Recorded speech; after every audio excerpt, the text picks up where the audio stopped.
एक कहानी मीनू की जुबानी। चलो आज तुम्हें एक कहानी सुनाते हैं। एक बार एक झोंपड़ी की टूटी हुई छत में एक चिड़िया ने अपना घोंसला बना लिया। उसमें उसने अंडे दिए। उनमें से छोटे छोटे 3 चूजे निकले।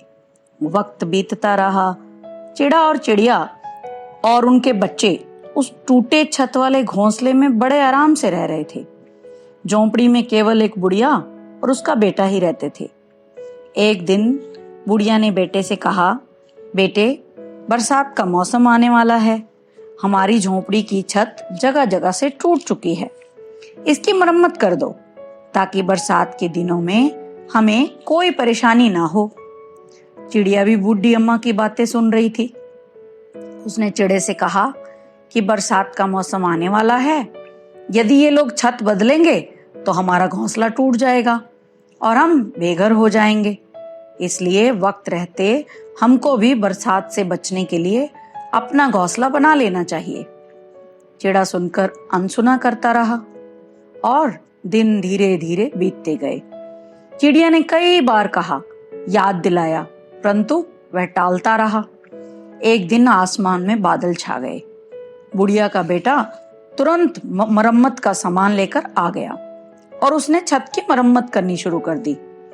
शाम ढलते ही चिड़ा और चिड़िया जब दाना चुगकर वापस लौटे तो वे क्या देखते हैं कि उनका घोंसला टूट चुका है। उनके बच्चों को कुछ अता पता नहीं है। कुछ ही देर में बरसात होने लगी। जोर जोर से तूफान आने लगा। चिड़िया और चिड़ा आवाजें लगाते, रोते चिल्लाते अपने बच्चों को पुकारने लगे।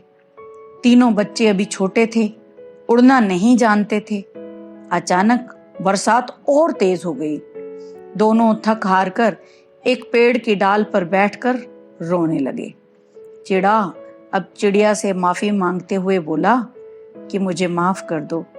यदि समय रहते मैंने तुम्हारी बात मान ली होती और समय रहते नया घोंसला बना लिया होता तो आज हम भी अपने बच्चों के साथ सुरक्षित होते। लेकिन अब कुछ नहीं हो सकता था। बच्चों, इस कहानी से क्या शिक्षा मिली कि समय का सदुपयोग करो, समय रहते कार्य करो। वैल्यू होती है समय की, उसकी कीमत को पहचानो। Value your time. Thank you. Like, subscribe and share.